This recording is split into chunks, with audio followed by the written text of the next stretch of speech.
이해찬 당대표의 속개 선언으로 더불어민주당 제154차 최고위원회를 소개하겠습니다. 154차 최고위원회를 소개하겠습니다. 이해찬 당대표의 발언이 있겠습니다.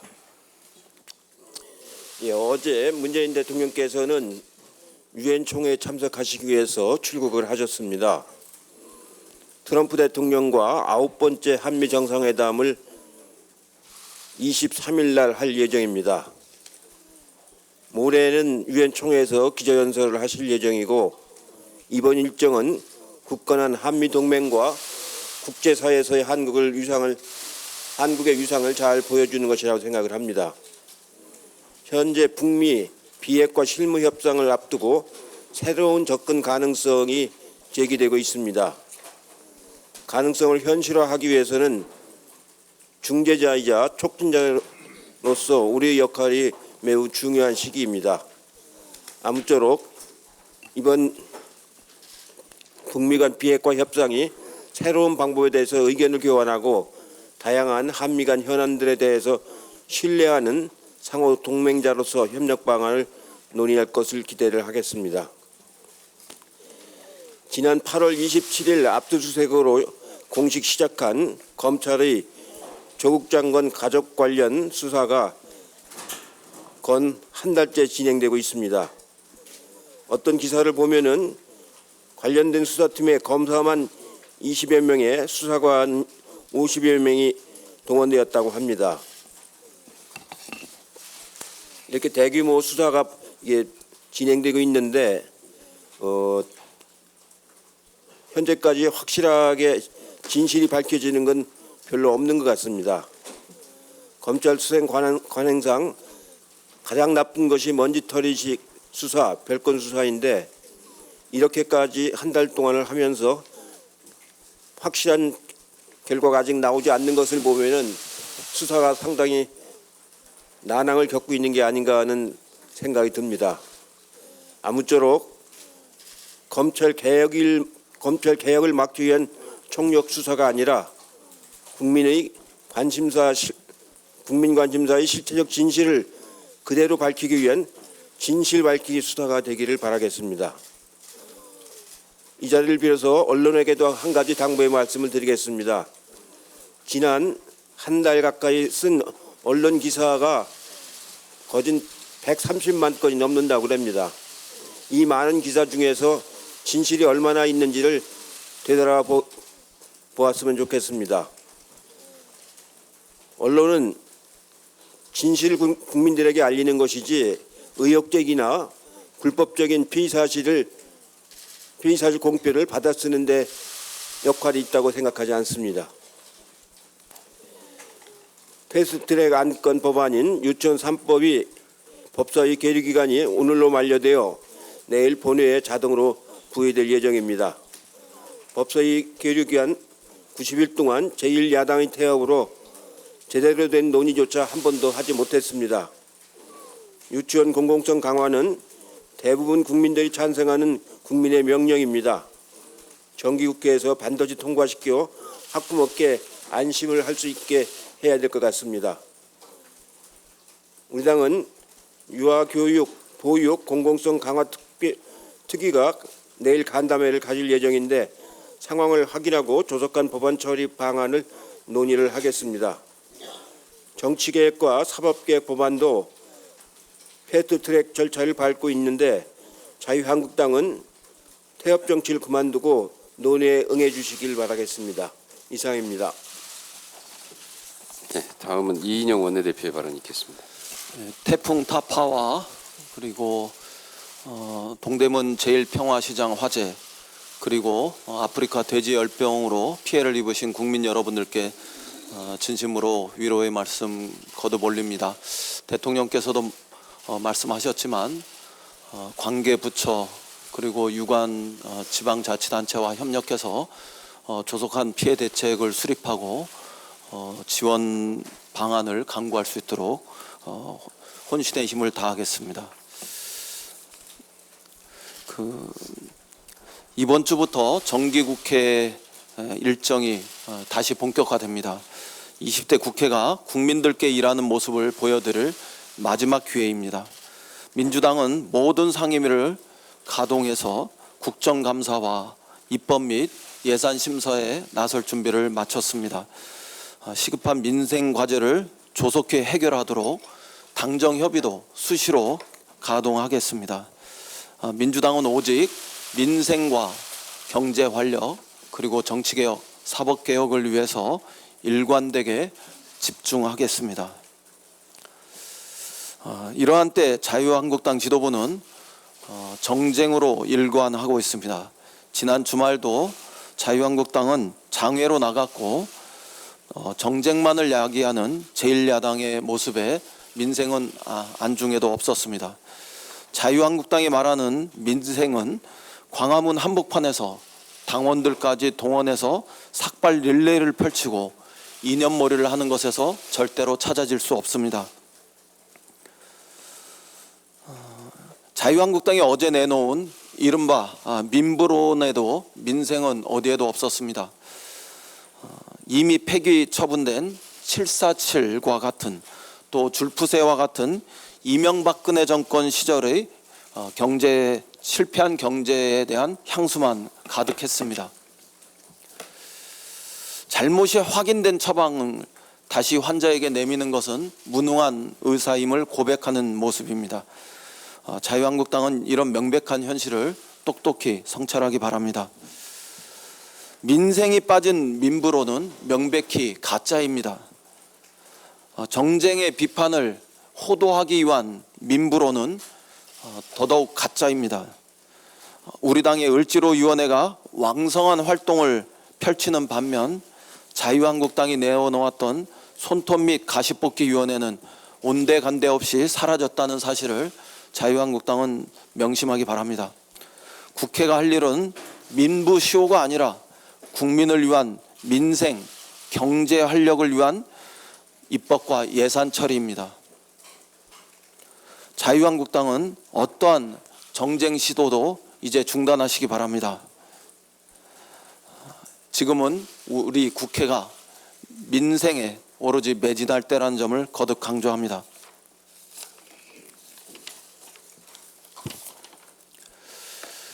문재인 대통령께서 어제 유엔 총회 한미 정상회담을 위해 방미 일정에 올랐습니다.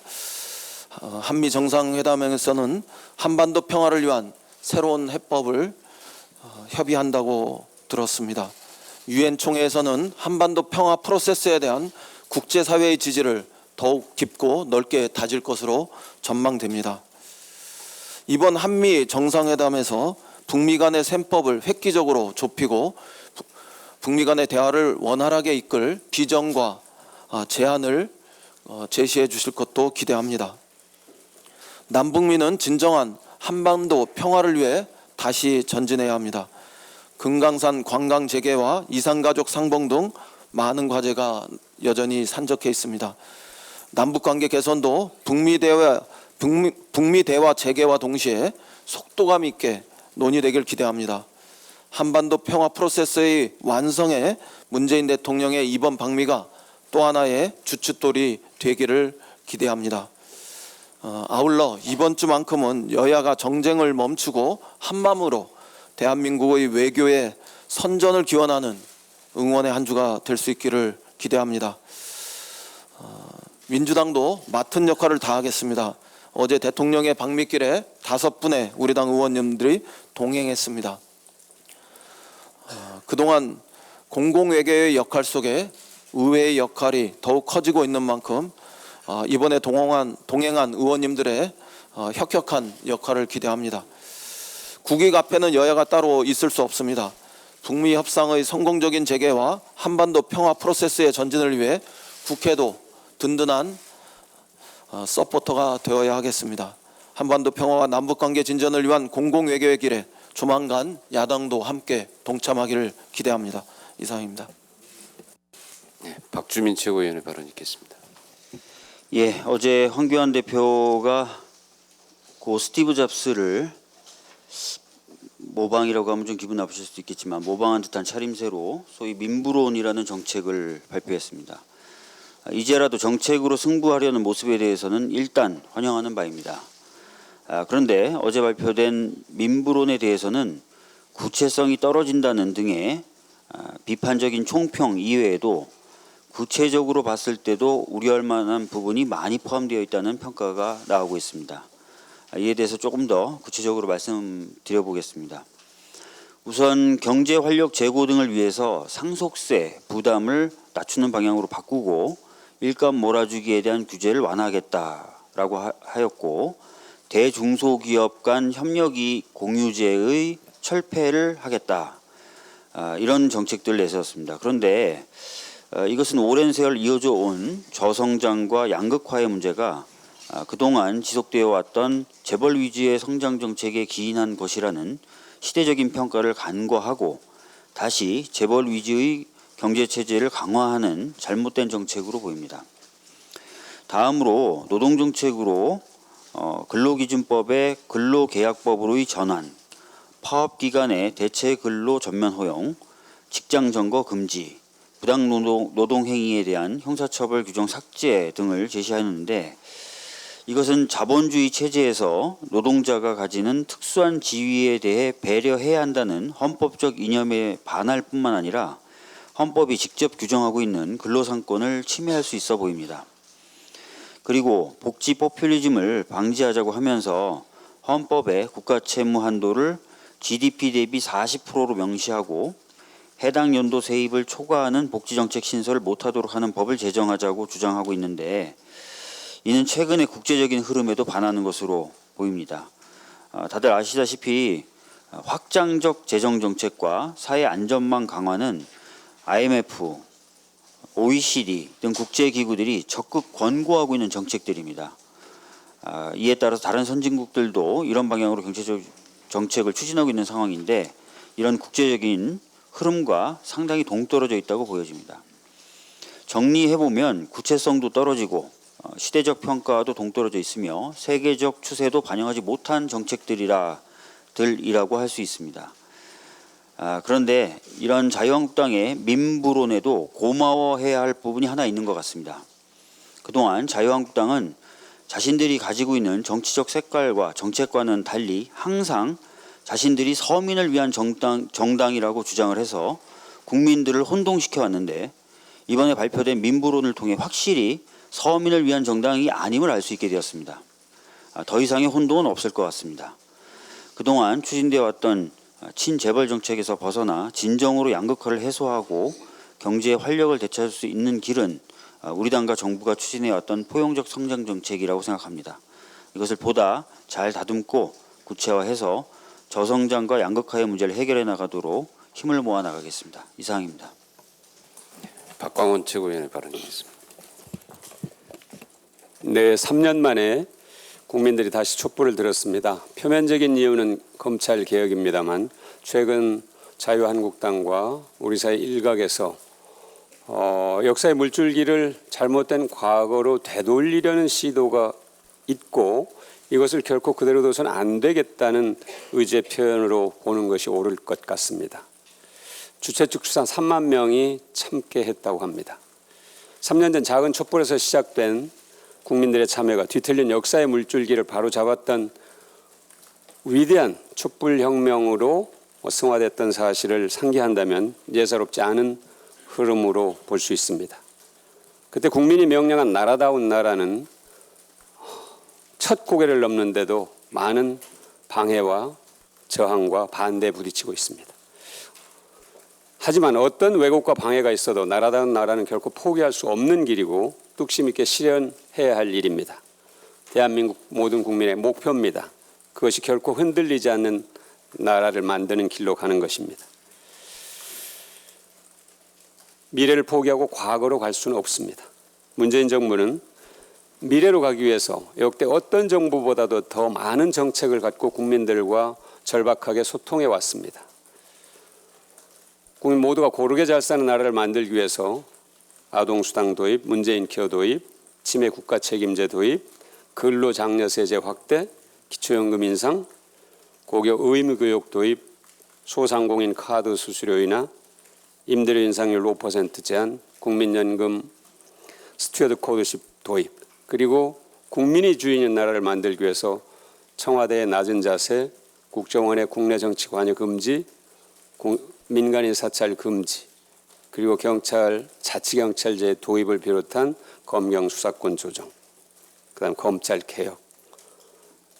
현재 이미 시행 중이거나 추진하고자 하는 정책들에 대한 국민들의 지지도는 70%를 넘고 80%를 넘는 정책들도 있습니다. 현재 우리 당의 지지율이나 대통령의 국정운영 지지율보다 훨씬 높게 나타나고 있습니다. 무차별적 또는 정치적 공세가 지지율에 일부 영향을 줄 수는 있겠지만 결국 정직한 정책은 국민들이 믿고 선택하실 겁니다. 그리고 바른 평가를 내릴 겁니다. 갈 길을 잃어서는 안 됩니다. 속도보다 방향이 중요하기 때문입니다. 과거로 가려는 시도와 관련해서 좀 전에 박주민 최고위원께서 상세하게 말씀하셨습니다만 자유한국당이 민부론이라는 정책을 조금은 뜬금없이 생뚱맞은 시기에 발표를 했습니다. 민부론은 본래 우리 당의 김두관 의원이 지적재산권을 갖고 있는 정책 브랜드입니다. 근데 그 내용은 김두관 의원의 민부론과는 완전히 상반된 그런 내용들이죠. 남해당 의원의 정책 브랜드를 갖다가 이름만 베껴서 쓰고 내용은 정반대로 발표하는 행위도 용납할 수 없지만 그 내용 자체가 그대로 비일공자 공약이었던 747 공약을 떠올리게 한다고들 지적을 합니다. 소득주도 성장 정책을 비판하는 것 할 수 있습니다. 그러나 이명박 박근혜 시절 유턴하자는 주장은 있을 수 없습니다. 국민들이 용납하지 않을 것입니다. 또 목표를 높이 잡는 것도 좋습니다. 하지만 그것이 국민들에게 희망 고문이 되지 않으려면 구체성과 진정성이 있어야 할 것입니다. 또 하나, 유석춘 교수가 학생들에게 위안부는 매춘부라는 취지의 발언을 했습니다. 국민들이 귀를 의심했고 정말 그 아픈 마음을 어찌할 바를 몰라 하고 있습니다. 학자적 소신으로 보기에는 도가 넘어도 한참 넘었습니다. 이분은 과거에 안중근 의사를 테러리스트라고 지칭한 적도 있다고 합니다. 그리고 청년들에게 일배를 하라고 독려한 적도 있다고 합니다. 한나라당의 참정치운동본부장을 지냈고 자유한국당의 혁신위원장, 자유한국당의 공천관리위원회 부위원장을 지냈습니다. 그리고 뉴라이트 전국연합 회장을 지냈습니다. 또 하나 주목되는 경력이 아시아연구기금 사무총장을 수년 동안 했습니다.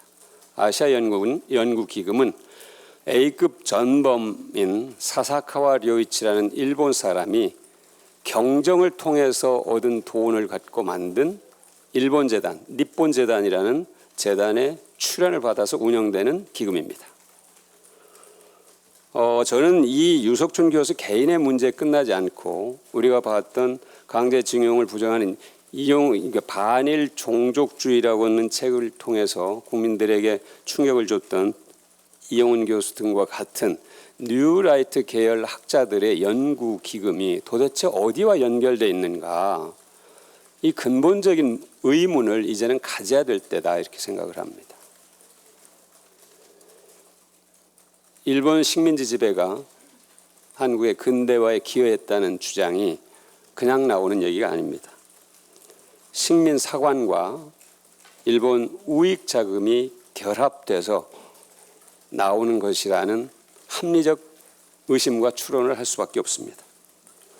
식민 지배가 한국의 근대화에 기여했다는 그 허황된 주장은 일제 식민 지배가 우리의 말을 말살하려 했고 문화를 말살하려 했고 역사를 다 고쳤었습니다. 역사를 상고사부터 시작해서 이른바 조선사 편수회를 통해서 역사를 말살하려 했고 이름까지 못 쓰게 했는데 그런 얘기는 단 한마디도 하지 않고 혼을 바꾸려 한 그 일제 식민지 지배가 한국의 근대화에 기여했다는 이런 허황된 주장을 하는 것이 과거로 돌아가고자 하는 이런 시도와 무관하지 않다 이렇게 봅니다.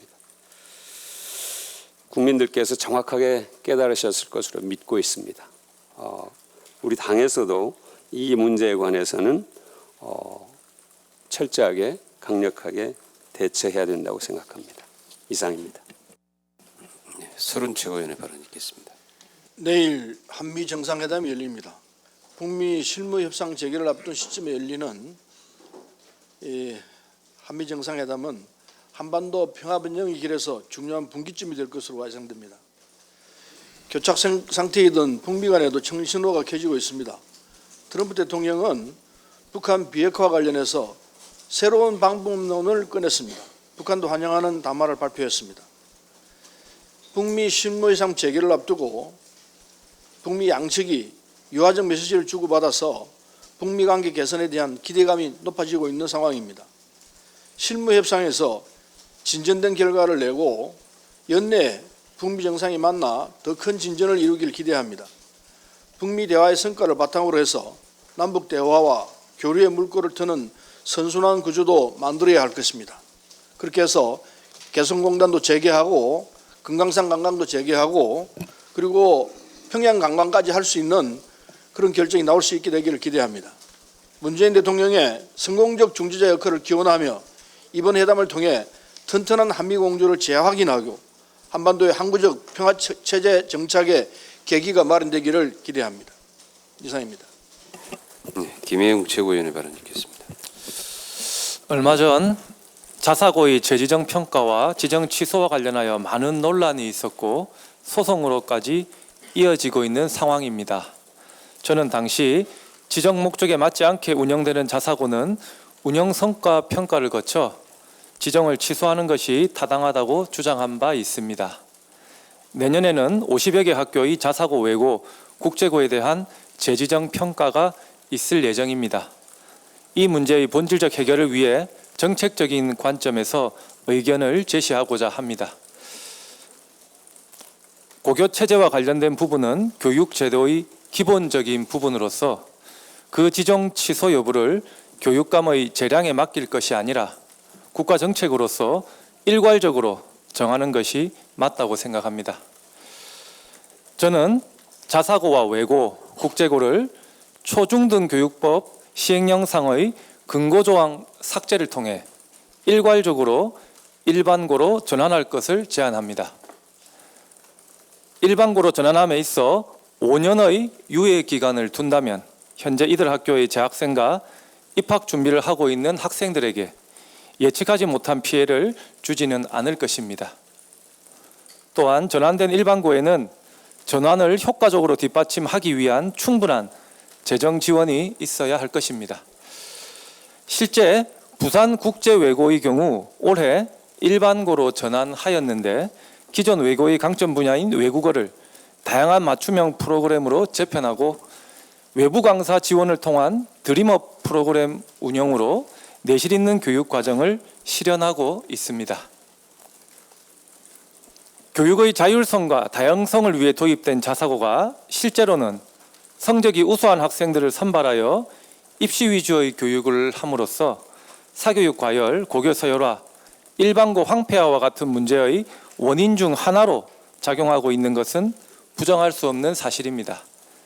실제로 2018년 서울 지역의 경우 내신 상위 20% 이상 중학생의 진학 비율이 일반고 대비 자사고는 약 2배, 외고 국제고는 약 3.8배에 달하고 있습니다. 외고의 경우 대학 진학에 있어서도 졸업생 대다수가 이공계로 진학하는 과학고와는 차이가 확연합니다. 자사고, 외고, 국제고의 일반고 전환과 관련한 문제를 검토할 때 판단의 핵심이 되는 부분은 과연 고등학교라는 단위에서 공부 잘하는 아이들을 별도로 모아놓고 입시를 위주로 한 교육을 시키는 것이 바람직하냐는 것입니다. 교육에서의 자유를 중요시하는 관점에서는 자사고, 외고, 국제고 존속을 지지할 수도 있다고 봅니다. 그러한 의견도 존중합니다. 하지만 저는 미성년자 단계의 교육에 있어서만큼은 우리 사회의 큰 가치인 자유와 평등 중 평등에 더 무게를 두고 싶습니다. 교육의 중요한 기능 중 하나가 사회 재분배 기능입니다. 빈부격차가 갈수록 커지는 현실에서 교육이 격차 완화를 위한 수단이 되어야 합니다. 그런데 현실은 부모의 사회 경제적 지위가 자녀의 학력으로 다시 소득으로 대물림되고 있습니다. 부의 양극화에 이어 교육에서마저 양극화가 심화된다면 우리 사회는 희망이 없는 사회가 될 것입니다. 어린 시절의 가정 환경은 본인이 선택할 수 없는 부분인데 어린 시절의 가정 환경으로 한 사람의 많은 부분이 결정된다는 것은 대단히 불합리한 일이고 또 슬픈 일이라고 생각합니다. 인간의 본성에 비추어 또 사회 경제 체제상으로도 경쟁이 없다는 것은 불가능한 일일 것입니다.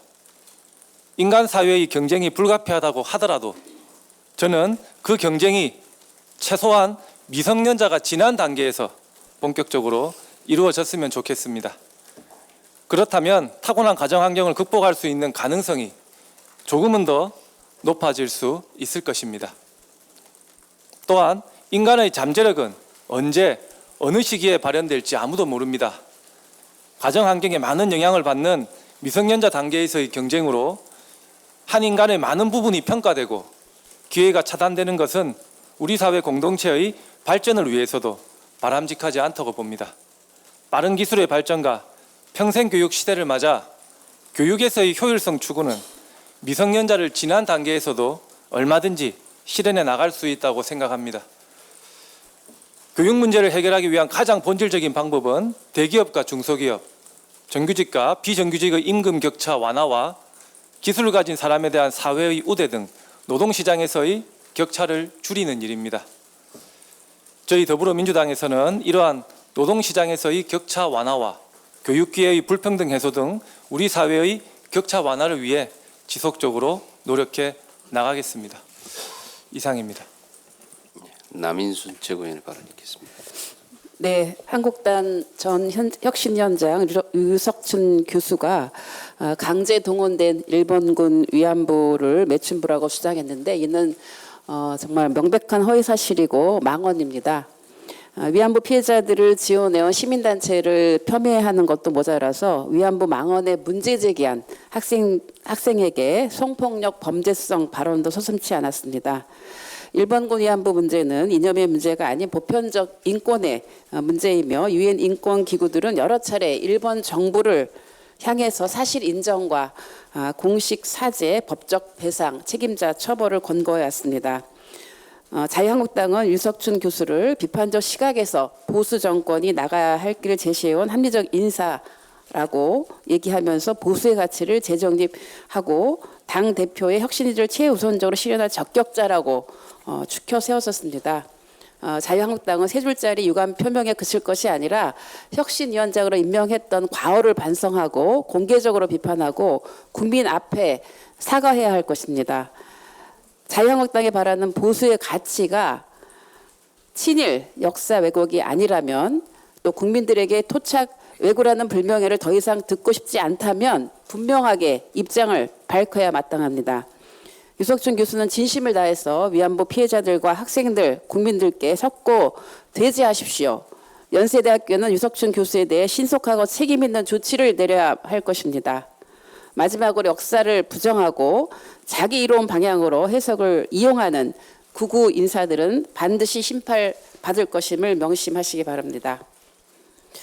이 한 가지만 더 말씀드리겠습니다. 자영업이 정말 어렵고 힘듭니다.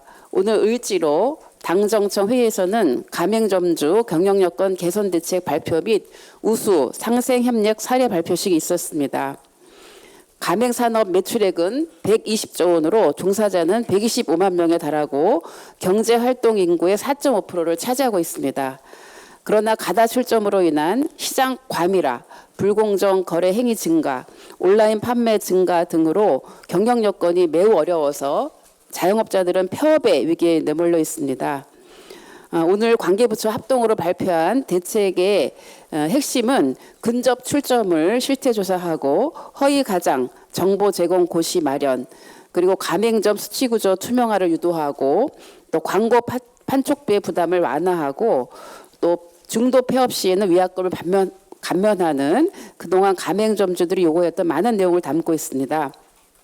아울러서 오늘 GS25 편의점은 최저 수익 보장 형태를 계약 기간 중에 최대 24회로 변경을 해서 기존에 1, 2년 안에만 최저 수입을 보장하는 형태에서 이제는 계약 기간 중 전반에 어려운 시기에 최저 수입을 보장할 수 있도록 상생 협약을 발표하였습니다.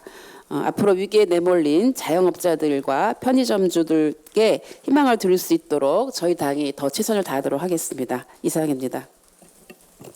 이수진 최고위원의 발언 있겠습니다.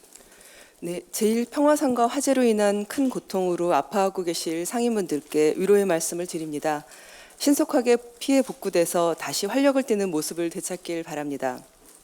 앞서 많은 분들께서 말씀해 주신 내용입니다. 자한당의 민부로는 그동안 주장해온 민간 주도의 자유시장 경제정책으로 전환한다는 게 주 내용입니다. 에너지 공기업의 민영화, 은산분리 규제 합리화, 병원 영리화 허용, 상속세, 증여세 개혁 등 민감한 이슈고 동의하기 어려운 내용이 다수입니다. 국민소득 5만 달러 달성이란 발표에서 흡사 전 이명박 박근혜 정부에서 봤었던 경제정책이 되풀이된 것과 같은 착각을 들게 합니다. 자한당은 과거 경제를 살린다는 이유로 노동권을 무시하는 노동계약법을 들고 왔습니다. 그러나 이번에도 노동개혁이란 명목으로 파업기간의 대체근로 전면 허용, 직장 점거 금지, 부당 노동행위 형사처벌 규정 삭제를 주장하는 것은 헌법에 반하는 반노동, 반인권적인 요구로 보이며 2천만 노동자가 향후 정치적 심판을 해야 하는 기준과 잣대가 되었습니다. 내년 총선을 앞두고 어떻게든 민심을 되찾고 싶은 마음에 발표한 경제정책이겠지만 빈 껍데기와 같은 구호성 경제정책은 국익에 아무런 도움이 되지 않습니다. 나라를 나라답게 만들고 국민을 섬기고자 한다면 기득권 상위 10%의 부를 공고히 하는 정책이 아닌 더불어 함께 살아갈 수 있는 어려운 현장의 소시민들과 경제 동행의 마음으로 정책을 마련해야 할 것입니다. 이상입니다. 이영석 최고위원의 발언 예. 있겠습니다. 남인순 최고위원님 지적이 있었습니다.만 자유한국당의 혁신위원장을 역임한 유석춘의 망언이 전 국민적 분노를 일으키고 있습니다. 그는 지난 19일 자신의 발전사회와 강의에서 위안부 피해 할머니들을 매춘부 운운하며 일본의 아베 정권보다 더한 구구적 망언과 역사인식을 그대로 드러냈습니다. 이런 유석춘을 비롯한 반민족 극우 인사들의 파렴치한 망발이 계속되는 데는 자유한국당의 역사인식 또한 그 맥을 같이 한다고 판단이 됩니다. 유석춘은 2017년 7월 자유한국당의 혁신위원장으로 임명되었습니다. 당시 자유한국당은 유석춘을 임명하면서 우파계의 대표적 학자이고 그리고 더 나아가서 보수의 가치를 재정립하고 자유한국당의 새로운 기틀을 마련해서 당대표의 혁신 의지를 최우선적으로 실천할 적격자라고 이렇게 소개했습니다. 자유한국당은 유석춘의 망언과 관련해서 대변인의 논평쯤으로 어물쩍 넘어가려 해서는 안 될 것이라고 생각합니다. 황교안 대표는 방법이나 과정도 분명치 않은 민부론으로 국민을 호도하지 말고 지금이라도 자당의 혁신위원장 출신인 유석춘의 임명에 대해서 국민 앞에 정중히 사죄할 것을 촉구합니다. 이상입니다. 이상 모두 발언을 마치고 회의를 비공개로 전환하겠습니다.